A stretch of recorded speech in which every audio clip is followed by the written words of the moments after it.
I'm Zena. Welcome to My Heart Remembers, a podcast that explores the space beyond culture, where the nominal collides with the phenomenal.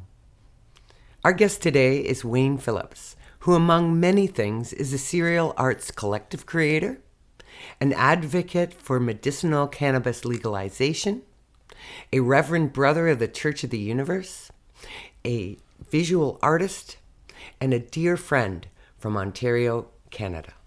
I'm going to begin with a story of meeting you. I'd met you a few times, and at some point I was invited to a new studio that you had set up. And I had been to that studio previous when somebody else had been in there and felt really uncomfortable. And I believe I even went in when you set it up early on and felt uncomfortable. And you said, well, wait a while and I'll have you back. And you had me come back to your studio. I sat down in there and we had an amazing conversation. I believe Walter, myself, and you were sitting down, relaxing in this studio. And it was totally different. And the difference was, for me, visually, a wall that had been painted the most obscene color I'd ever seen. But it didn't matter because all of a sudden the room was magical. And I asked you, I said, how did you do this? And you said, I sat down, I meditated in the room, Zena. I let the room speak to me until the color came to me. And I just went, wow. It was just the most fascinating and amazing thing I'd ever experienced with a room that really was beautiful but uncomfortable for some reason. And so that was one of my first adventures of being with you. Well, that must have been the studio on James and Vine. That was. Yes. Yes. That was an interesting place. Yeah, that used to be an old sign painter shop before I had gotten up there. Myself and Zintar Sirs. Yes. Yes, but I didn't really think I saw him there much. No, he was working a lot back then, and only there in off hours and on weekends sometimes. Sometimes he was a sportscaster at CBC, so he was on call a lot of times, I believe. He still works at CBC, I believe. I don't know. I think so, but I think so. The last time I spoke with him. Ah. Yeah, and that was less than a year ago that I'd spoken with him about that. So the studio had just a basic history, but there was more to it than just putting that color in there. Oh yeah, it was basically the design and of the place, what I intended for it, and what I had to work with. Yes, because as an artist at that point, you were painting. You did incredible work, and I've always done incredible work. Also painting. I was also doing screen printing too at that time, and some T-shirts. So did Zintar's bring other things in there? I know that it was like a multimedia type of space when you opened it there. Yeah, well, Zintar's was going to be doing recording there, and he had some problems with setting up the studio, so it kind of put him on hold for a bit, and then I guess after a few years, something else just came up for him. Yeah, but okay, so you had sat down with Zintar's, and I mean, you have impacted so many people. I'm just speaking of one session of sitting with you, and in my life, you have always impacted me in fantastic ways, and. Well, thank you. That's part of the reason I thought, geez, this is amazing, a chance to actually chat with you. Maybe you could give a bit of a story about how you ended up picking that particular location. Oh, I had known that location from back in the 60s when I was basically apprenticing under sign painters and I guess show card writers. Okay. I Okay. did that for a little bit, and a lot of more cleanup than anything else for those boys.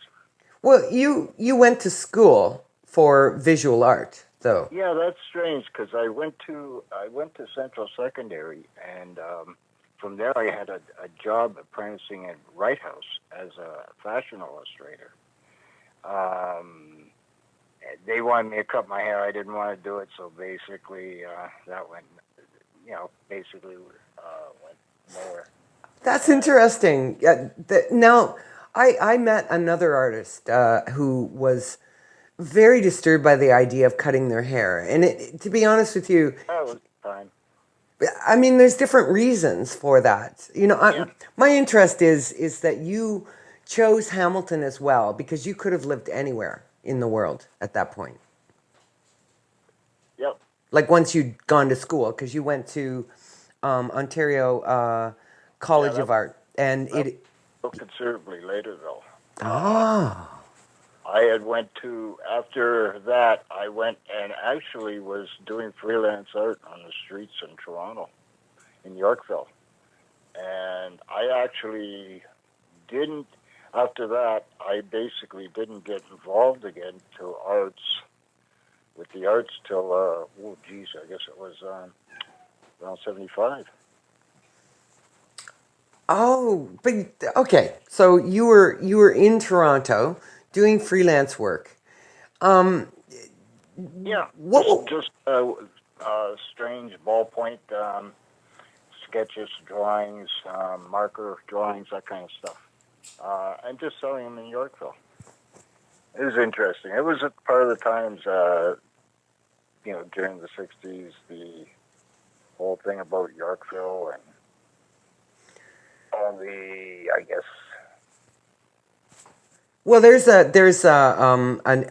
an extremely powerful movement that went on in Toronto over between the '60s and the late 1980s. And Oh and yeah, yes, oh and yeah, and there still is one now, and it's just morphed a lot. there's well, it didn't go away. I know that there's a powerful gathering of visual artists in Toronto. But Hamilton is somewhere that you at some point chose to go, and later you went to school. I did see that because I thought it was a little shocking that it was 1989. Yeah, yeah. I went to OCA back in 1989. That was interesting. I had already been went to school in Mohawk College in Brantford. Did the Wayne Gretzky murals and famous people's murals were what they were actually called Oh, in the you Brantford did a area. series called Famous Series, and you went to Mohawk College as well. But Yeah. and Also, I was on the board of directors for the Brantford Artists Association. We used to walk around going, bah. the Brantford artist. Bah. Did you actually go around? Now that's that sounds like a lot of fun. Actually, you were doing Bah for a reason, though. What were you up to when you were with Bah? Well, basically, it would start out something with a Brantford Arts Council there. Brantford Arts Council. Bah. Okay. Something like there wasn't any artists in Brantford. I was gonna say, way back when and this was before you went to OCA, so before 1989. So we're talking you'd already been working in the arts for a long time by that point. Oh yeah, oh A- yeah. I And did the silk screen industry, and I was doing freelance film cutting for the silk screen industry, and painting murals and doing freelance sign work. that is amazing. I would love to see all of this work. I have to get a look at this work at some point. Is there any way of checking on this on some of these pieces? No, unfortunately, that's basically that. That was long gone. So somebody might have some of this work though in the Mm, world. no, well, I suppose the companies, if they're still in existence, that they would a lot of the work would be with them. And That's neat. So, yeah, so here's a history that's there. It's out there, and it obviously impacted people. I mean, you don't go somewhere without having an impact on people. That it's just the truth. And so, even if your physical work isn't out there, you have impacted people. Like you were participating in this movement in Toronto as well. So when you went to James, you'd already had years. You were in Brantford, bringing art to Brantford. Before that, so that was like say mid 80s, 1980s. well, that was just my fine art or my commercial or graphic art side. I was also doing all kinds of art shows up there and gallery exhibitions and invitational shows. So that work exists. Oh yeah, oh Okay. yeah. Okay. I Yeah, Glenhurst 10 by 10 show, and oh geez, countless shows at the library and the arts center down there. It was like an arts information center. So there's an atmosphere in Oh, Toronto. So I'd love for you to discuss some of the atmosphere. And because I mean you make choices as an artist and it's bigger than just the work. That's why we're saying, well, some of the work doesn't exist. But where you've gone and what you've done is part of being an artist in my experience. Is that yeah. I'm going to go here and I'm going to do this. And there's something else going on. So, and typically it's because of an atmosphere that you step in, like you said, Brantford. And I want to ask you a little more about that because that's really like a lot more about that because that's very exciting. So we'll just go back, here to Toronto again and say, here you are in Toronto. What was it like? What was the atmosphere like? Well, at OCA, Just just in Toronto when you were working in there early on in Toronto before OCA. well, between just freelance, doing freelance work and on the street like graphic arts and then selling it, there was a party. It was oh, okay. So It there was, it was there a nonstop party.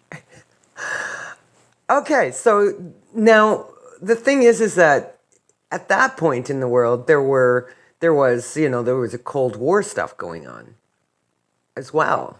Oh yeah, there was always a lot of that, and there was always a lot of downsides to, I guess, the whole scene that was going on in Toronto. A lot of negative interactions with the police. Okay, because they were no, was that just because We of were the radicals. We were most of us had hair halfway down our back, and we were bucking the establishment. yeah, so you're there in Toronto, which is let's face it, a fairly conservative place.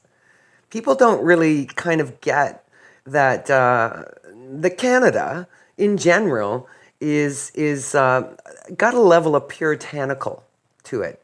Like people don't realize that, and it's still there. It's still there. When for instance, when I mentioned it, when somebody said that we were going to when Canada was making cannabis legal, and in Ontario they were going to use the same system of selling liquor and the same organization to sell liquor. And if you look at the history of how that got there, you're left with, wow, that all came out of this really unusual puritanical feel that came straight from Great Britain.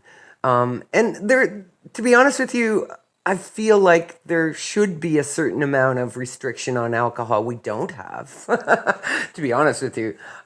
Even though I find it's pretty, to be honest with you, if I have a couple drinks here and there and I get a little high from it, it's a nice thing.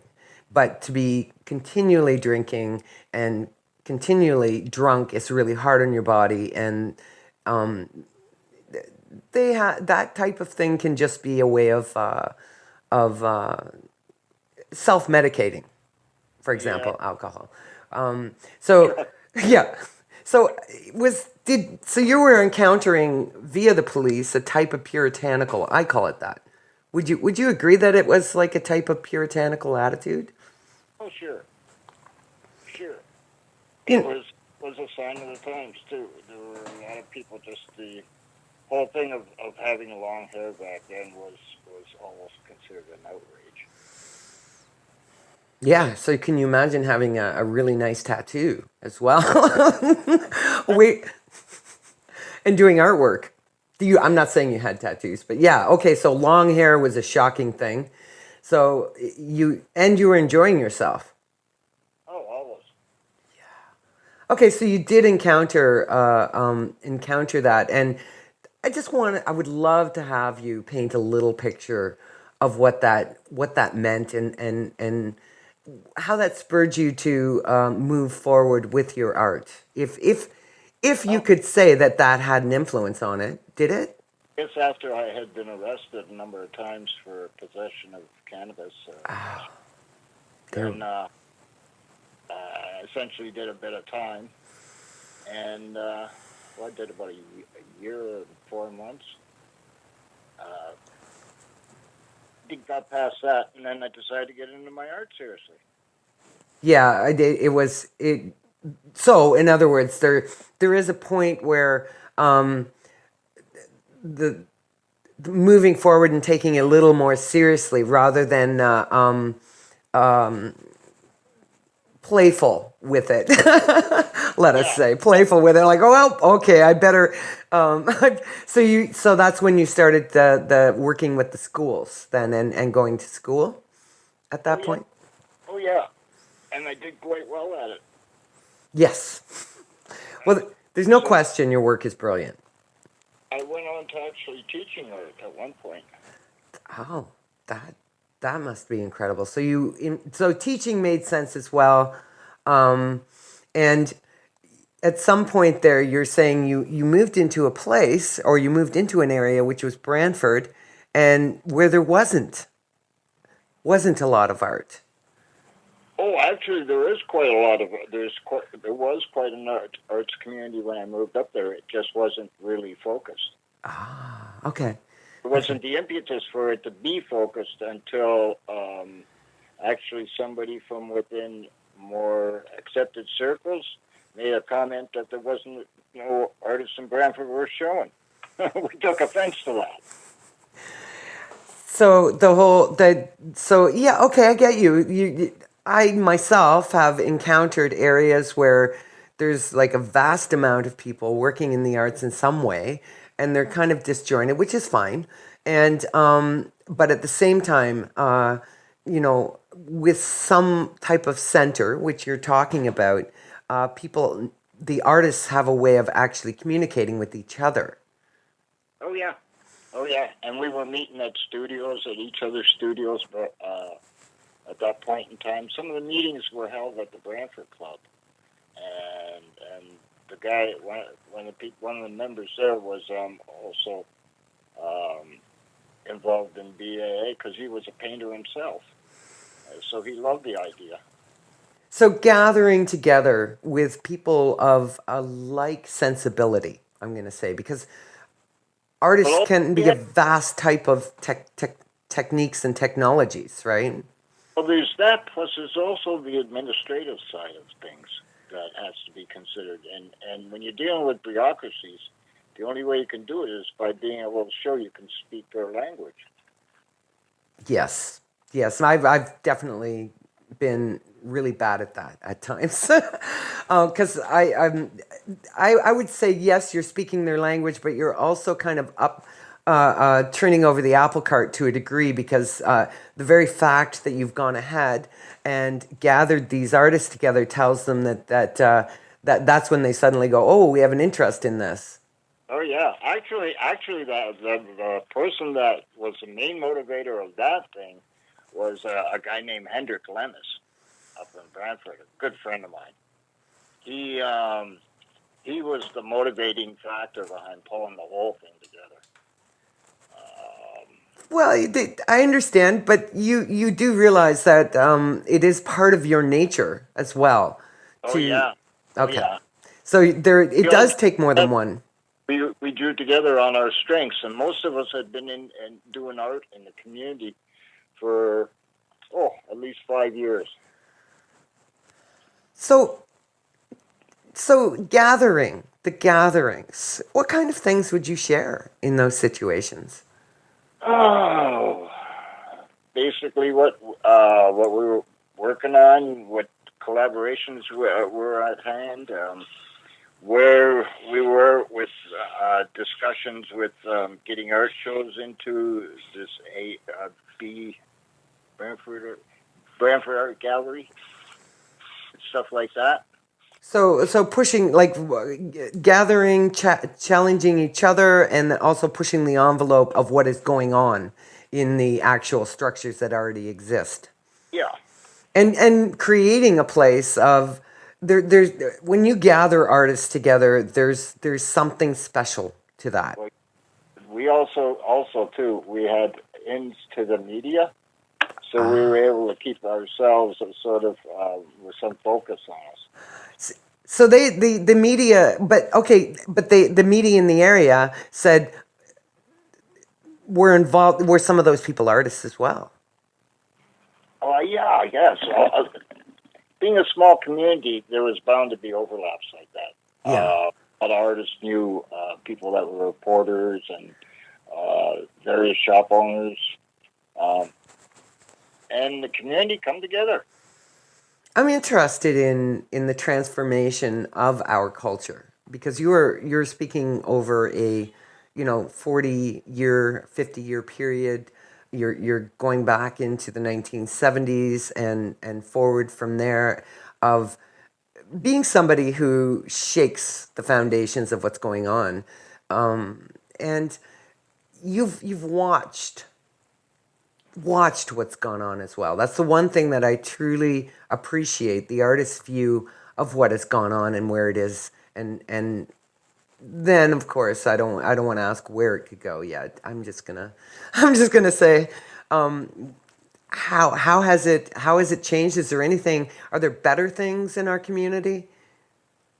Well, the arts are going. You could take that on. If you look in in the Hamilton area, Yes. the arts community has grown considerably. Yeah, I've noticed there's people who have started small businesses that have international level. I could, sit and name quite a few of them, which I find quite fascinating and exciting. And that certainly wasn't happening before.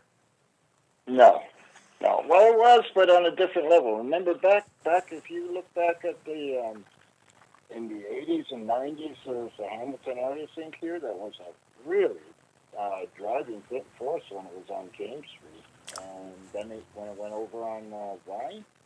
The Artist Inc. Is an organization that has its own history, and in the sense that there are multiple galleries across Canada that they have a relationship to each other. Yeah, yeah. That happened during that time you were in Toronto, didn't it? Yeah, yeah. Although I wasn't involved in any of it back then, or in Toronto. I did get involved with the Rochdale community before it. While it was still a sort of a place of higher learning. Okay. So that would can we I have an interest personally, as you know, in things. To me, there's a degree of spirit and spirituality in working in the arts, and I don't like to name it that way, but I do like to use the word because it's a term that brings me home to what I'm doing and why I'm doing it, because it reminds me that I have a certain amount of responsibility to my community. And that's something that I understood through working with you and knowing you over the years as well, that there is a certain amount of responsibility to our community in relation to the idea of spirituality. And wow, In the point that the put together artistically covers such a vast area and so many disciplines that there's so much out there. It's a matter of just what person's interests are. I guess I'm kind of going back to that first real experience with you, which was your explanation was I sat in the room, I meditated, and I let the room speak to me. Yeah. Well, that's what goes on in a larger sense, I guess, in a more abstract sense too, in a community. Is the art that basically reaches people is what speaks to the community.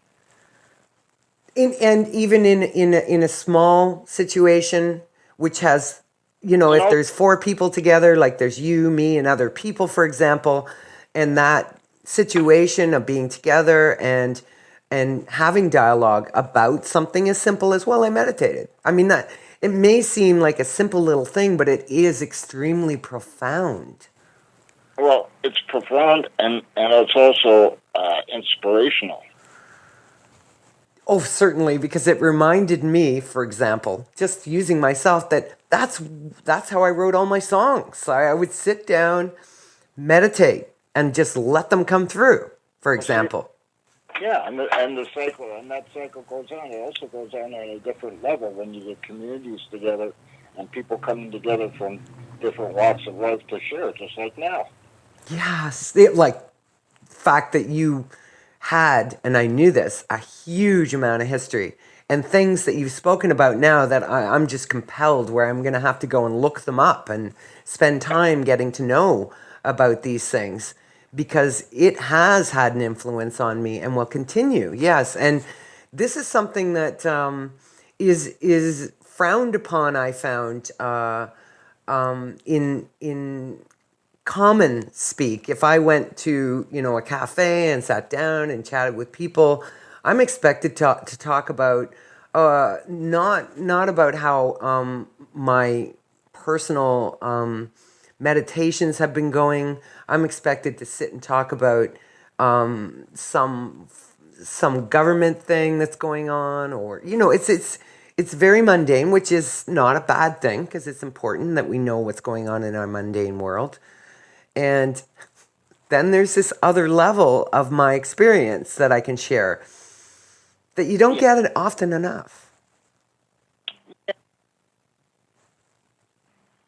That's true. At the same time, there's always, I suppose, a level of, I guess, boundaries, precautions, things like that when people just coming together. Okay, so gathering, I always call it, there's a hegemony where there's a normalization of a group. Each of you are bringing something, but there's a normalization level. You can only go so far with a particular group. So you want to kind of pinpoint. Basically looking for common denominators. Yeah, exactly. So, and with some people, it would expand and. Oh yeah, and on other examples, there's complete differences of opinion, which always makes it interesting. Yeah, because you find that somebody's opinion is something that, and you have your own. I discovered that people who are really into the arts would at some point stop themselves, maybe not in the conversation they're having with the person, but afterwards and say, okay, well, that opinion does have some kind of bearing, because this person I have some respect for. Oh, sure. There's always reflection. And a change of attitude and a change of... Well, yeah. Some of us. Yeah. Yeah. Depends upon where the conversation's going, eh? Yeah.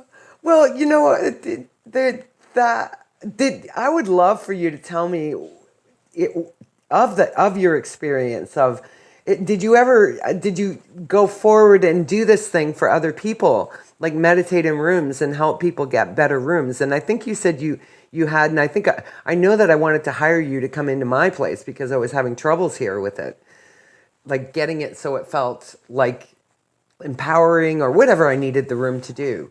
I know there's a whole thing called feng shui as well, Oh yeah. a whole science of it that I don't know if that was something that you included in the process. Other Well, feng shui is important in that it allows you um, some sort of, I guess, a security oh, okay. in your own being. As I understand it, it's meant to complement and to draw from. It's a science in its own, and then Yeah, then an art as well. yeah. I've always considered it an art in itself, though. This is it, and obviously you've achieved some incredible work with it, and and to be honest with you, even your paintings. I'm not saying that you're using that, but there is something really intriguing to the fact that there is a science that you can, like in the worldly sense. Here you can go out there and find documentation about this science, and wow. So it, I always wanted to have some of your work in my home because of its power. Because of its power. And it's, as you know, then it would be picking the right piece, right? Hmm. Because you know you get the wrong one, and it might not. It might not. It could diminish the piece. Wow. No, now I'm really now my mind's truly thinking of the other options involved. So did you spend time? Obviously, it sounds like you did spend time actually sitting down and going through the science as I call it a science of feng shui because I mean all artists require to study, right? We're required to study many things, Yeah, to a and point I did. To a point I did. To another point, I was also concerned with just ordinary functionality. that's great. Functionality. Okay, yes. So there's a point where you're just dealing with, um, Space limitations, yes, the people the mon- involved. yeah, the mundane realities of what you got to work with. Oh yeah, okay. So there's the very basic things, like taking a room and deciding to use it for a thing. I think the one space, for example, was uncomfortable, possibly because it just had a stairway in a weird location in it. Oh yes, as you come in. Yeah, yeah. So it automatically creates a certain type of diversion of energy and forces of the space itself, as an Yeah, example. was the intrigue of the place. Entries are really, really important, apparently, in feng shui. So, so I'm just getting that you're going through a list of the many things that you've studied over the years, out of necessity. Yeah. And my experience is that people who I call artists study. They spend their lives studying and using it, of course, as well. I mean, there's no point in not having an intent or an end for that study. Yes. Yes. So, are you teaching again now, or? I'm actually now I'm just actually taking it a bit easy and looking into health issues and making steps to deal with all that, and life goes on. I've actually been doing a bunch of computer art and writing lately. Oh, that sounds interesting. I'm looking forward to seeing where that's going then. So, well, the beauty of our computers gives us the ability to sit in a smaller quarters even than because you painted huge paintings and, as you said, even murals. So those are massive. So we're bringing it down to something a little like smaller is the beauty of the computer, as an example. I'd be interested in seeing that. So you have a unique history, and I'm gonna have to get more of that from you, and in your journey. I kind of I'd like to hear again because I was asking and we diverged, of course, which is fun. I was asking about whether you feel that the situations we're in culturally here in Canada, is there anything that is better than we had, say, in the 1970s? Because I get a lot of people saying it's worse, it's terrible, and I'm thinking, wow, how can we say that? I don't believe that. I look at it this way: we're more aware now of the realities that we face as Canadians now more than ever. So we can work with that. And we're more aware in the general public. Well, we are more aware on the international stage of our position in that capacity, and we're also more aware of what makes a community work. So like there's going to be always difficulties and all kinds of crap that goes on. We work around it. We work to diminish the crap and make it better. Creatively, socially. There are people out there who like yourself, who have spent part of their life, put energy into it, and you have to step back. I know this, and as well to watch and see what happens. Yep. So this is something you've done throughout your entire life, and Yep. you're seeing that there is more awareness. Oh yeah. Wow. That's really neat. So, and we're also, as you said, in Hamilton for sure. There's also there's more going on, Oh yeah. and more and different. I mean, because both of us, I believe, grew up in this city, Hamilton, Ontario. Yes. I believe we both did. So we grew up in a particular, let us say, tone of working class or lower. So Some blue collar. lower, yes, because I know that I grew up around a lot of people who are very disparate. They're Generally a blue collar environment that boomed after the Second World War and really didn't diminish until about the 80s.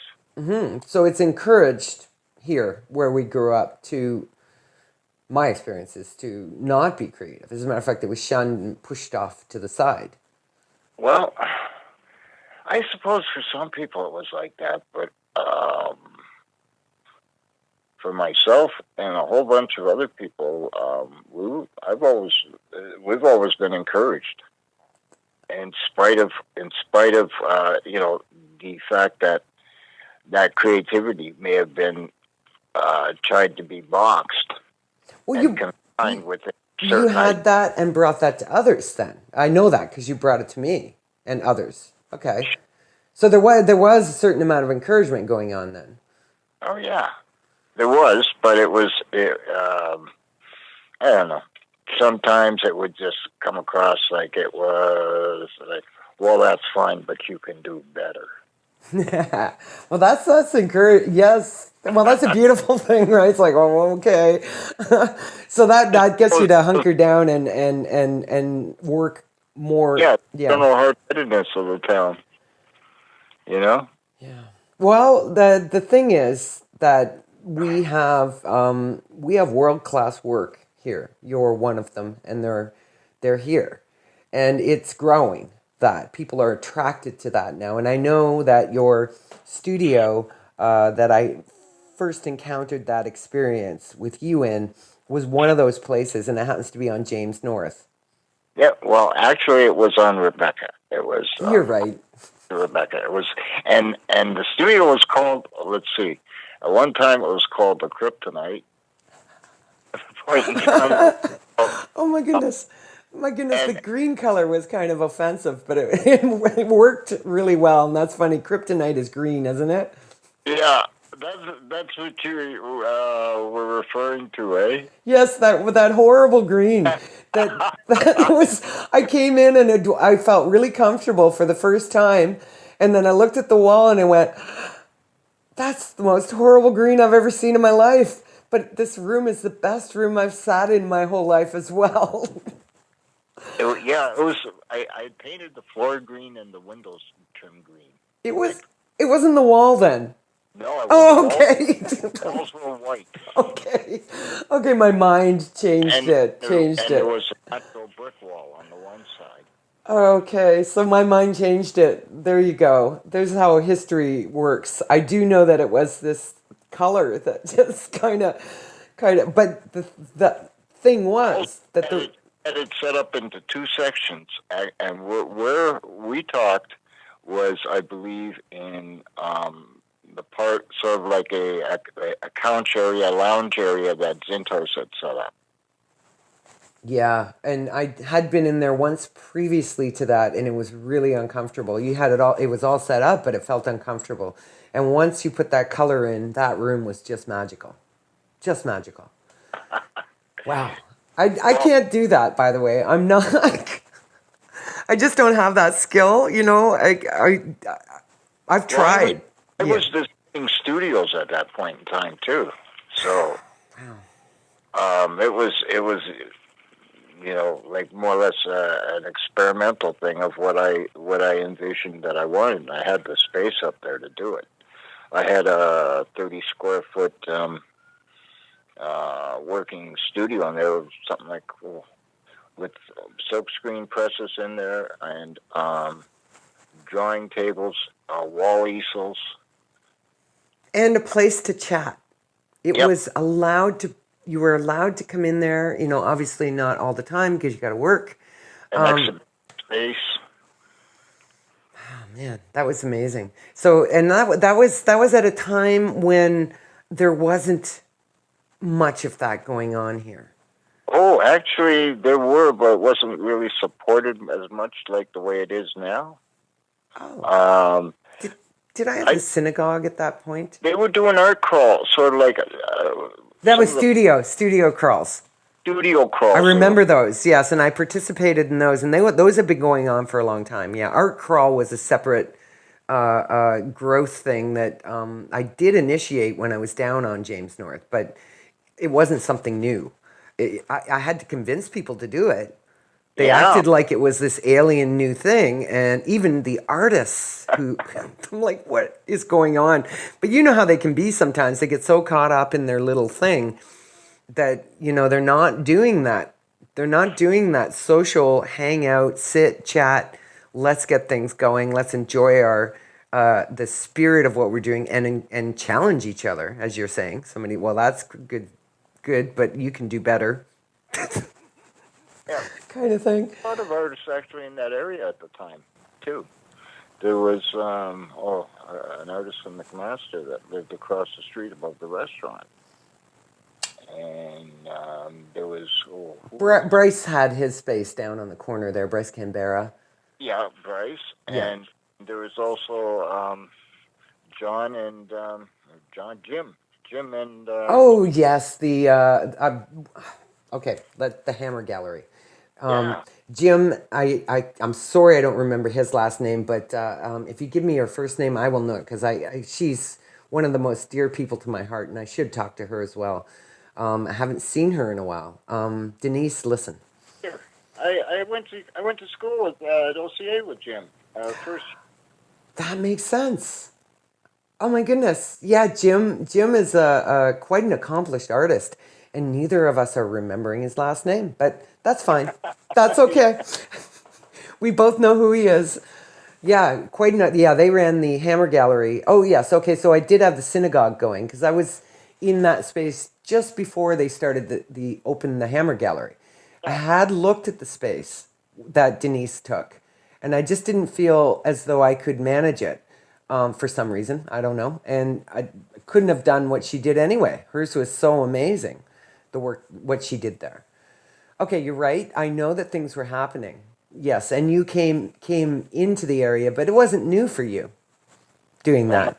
I had all kinds of experience doing stuff up in Brantford, and I had a fine arts uh, port, portfolio at the time that got me showing here. Then in '90, a fellow named Gary Christensen and I did Fusion '90, which was a big thing. That was martial arts and poetry. Yeah, I recall that. It was just the most shocking. When Gary told me this, because he asked me about using our space for it. I said, of course, let's, of course, if you're doing, if you guys are doing something, then yes, I want to know. And I guess that was another attitude that was going on at that time, which is, of course, if you're looking for a venue, we're here for you. Yes. But I don't think he did it in my place because I think that first thing was so powerful no, that it was too large. it It was was, yes. large a concept for your space. It was it And was then I think that I'm trying to remember where I was. He did ask for a venue, and I yeah, think I helped him find another one. It was huge. we we, Huge. we ended up doing it at the White House building, That's right in the corner right. of And King and Houston. King and Houston, yes. I that's a beautiful spot. The work that was done on that building, I recall. And that's even a much better location as well. There were a number of empty stores at the time on the ground level, so we had access to them. And we set up one room with sculpture, one room with visual arts like painting, well, another mixed media kind of space. Um, yeah, and then Poetry, martial arts as well. no, this was just the visual displays that we left for a certain period of time. Yes. And then we turned around, and I believe they were showing for about a month in total. But there was a 3-day event where Gary was doing his presentation. He was working with the martial arts people, and we brought in people to do the lighting for the stage and the sound. And Wow. Well, there was a location. I did go and witness this incredible work that you guys worked on there, and was just totally astounded and inspired. Of course, I recall that it was shocking when he said, "Well, I'm going to do the martial arts and poetry myself, and we're doing this whole other thing." Maybe, yeah, yeah, maybe he was just inviting me to it. I can't remember. I know that he was looking for space. Maybe it was for something else. It could have been the after thing for him, the afterglow of knowing this martial arts thing and whatnot. So there was a performance. There was 3 days of events going on. yeah, yeah. Wow. The only thing that we didn't consider, and I kind of beat myself up on this one, was that at the same time Bill Powell was hosting his Winter Festival of Friends. So we were running on the same day. Oh yes, I hate that when I'm working on events. Sometimes they get so narrow, I forget to look around and make sure that there's more room.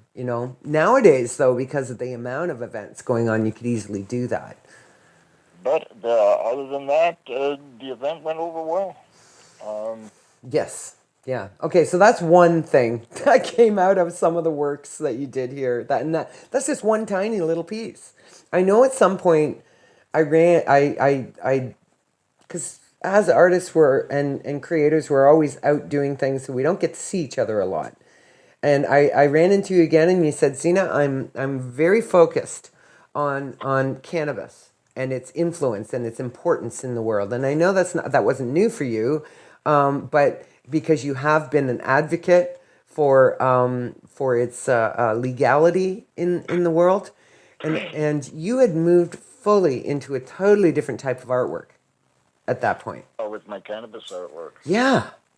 Also made some paper, hemp paper. Oh, you were making paper as well. I know that you had. I made a specific lot of hemp paper just to test it out. Did some work on it. I think I may have a couple sheets left somewhere, but right now it would be.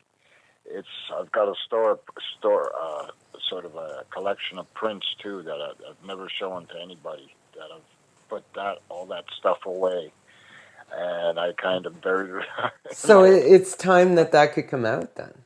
What's that? It's a time now when you could bring it forward. I know that there was a shop, and it wasn't even a shop. It was I can't remember the name of it. Maybe you can help me with this. That people were going in, and it was they were smoking cannabis in there. Yep. And I went in because I wanted to see your artwork, because somebody had told me it was there, and then I saw you, and I went, and you said, yeah, it has some work in there. I went, oh my goodness, well, I have to go in there. Oh, you're talking the Up in Smoke. This is a long time ago, and people are trying to tell me that such and such is the first one in Hamilton, and I'm like, no, there was one way back when, and that was 2004, 2006. It was Up in Smoke on King Street. I helped build that place with Chris Goodwin and Chris Lawson. Put in a lot of time there. He was a pot poet. A pot poet. Well, that place also incited a lot of really wonderful, relaxed things. A lot of activism, and we were holding rallies every year, and basically we were the voice of cannabis activism in Hamilton at that point. Yeah, because I hadn't seen anything come out other than Michael Baldessero and his brother. Well, yeah, Brother Michael and Brother Walter. Yes. Yeah, and they'd been here for a very long time, and I guess that you've known them intimately for a very long time, or had known them, because they've both passed now. Oh, yes.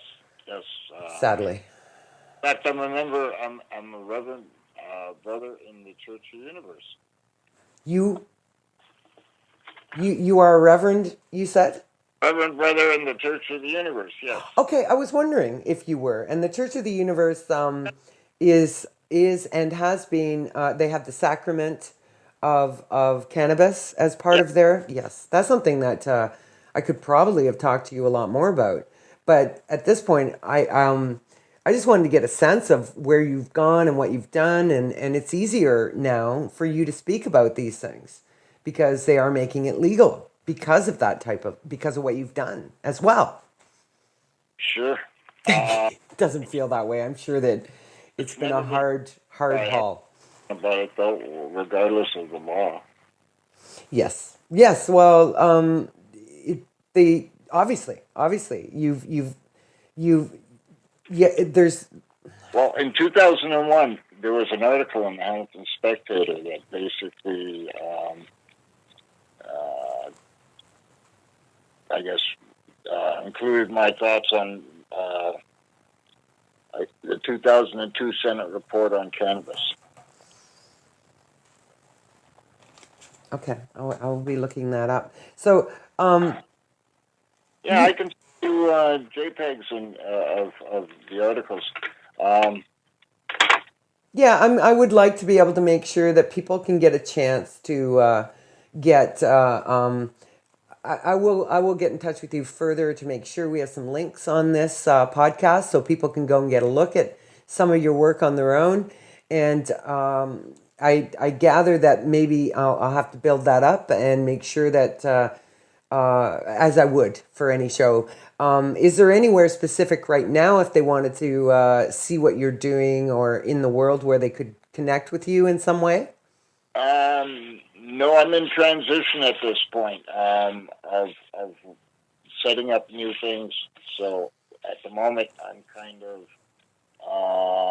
just looking at my options here. Okay, I understand because you are working on some work, as you said, with your computer, some visual, digital works, which I'm excited about, Oh and yes, some writing. some writing, and also as of late, I've gotten into a health kick. I've joined a gym. Ah, that sounds great. That sounds Uh, great. yeah, What are you taking? What are you working on there? I'm beginning yoga, and I'm just basically getting back into conditioning again. I took martial arts when I was about 35, and was into that for a few years. Yes, I So had that thought you had. Yeah. affected my not only my artwork, but also I suppose I didn't realize at the time, but my outlook on how I would what I would return to eventually when health dictated it. Yeah, well, you ran into some actual real difficulties with your health at some point, and you had mentioned to me that you had been the doctors had said that cannabis would help you at Yes, that point. Yes. yes. What they can't agree on is, although my doctor is pretty neutral on the subject, he a lot of the doctors can't agree on whether I should be allotted 15 grams a day or simply 5. Or just give you like a window where you could choose for yourself. I think it should be that Yeah. way, but what do I know? Yes, I fall into a category that puts me into something called I have alert injunction coverage, Okay. so I'm protected from any kind of repercussions of legal. Yeah, I know that you've had that for a while, which is fantastic. You found that it's been very helpful with your health. Then Oh, the use of cannabis turned my health around totally. it's amazing. I know a lot of people who've had that. So, and it's beautiful to hear people talk about it now because we're getting an opportunity to change around people's view in our common popular media that says that, oh, they're just like layabouts. No, no. The most of the people I know, the majority of the people I know who have been advocates of cannabis and enjoyed it in their spiritual life and in their personal life, and now their health, some of them, have discovered, no, are really active people like yourself, like extremely active. Oh No, yeah. they're certainly not layabouts in any way. So it's fantastic to be able to talk about it. You know, it wasn't something we Well, could discuss really. the biggest thing that cannabis has done for me is it's allowed me to get off about 12 or 13 different prescriptions I was on. Oh, Everything fantastic. from um, those puffers Yes, for to breathing and, or was it for something a whole else? barrage of pills. And, you know, essentially, now we're looking at my cholesterol. Cholesterol. Yeah. Yes. So yeah, and that's something that it can be managed via food and exercise, as you're saying. That's why part of the reason why I'm getting back into exercise. Oh, that's so fantastic. Well, I'm looking forward to getting this out there so people can hear this. But I have some questions that I like to ask people like yourself. And my first, there are three questions. So I want to kind of sort of wrap up with those and then a little more after that. But I'd like to ask you, what do you fear? What do I fear? Um, Nothing that I can think of. Yeah, that's fantastic. Okay, so what do you pay respect to? Oh, um, the human condition. Wow. My last one is please describe what sanity means to you. What sanity means to me. Oh, yeah. Um, it is what it is. Yeah, I don't expect somebody with such a vast amount of knowledge and wisdom to say more than that. It is what it is. It's a word as well that has been it's kind of, to me, it's like shoved down our throat as though it means something. So so your answer is like right on. It's just in a sense. It's right on. So you have influenced many people, and I'm looking forward to where you're going on with influencing people. And I'm gonna get back to you at some point in a few months just to chat again to see how things are going. And I thank you so much, Wayne, for joining us. And we'll do this again sometime. All right. It's always a pleasure, Wayne, as well. Thank you. Good day. All the while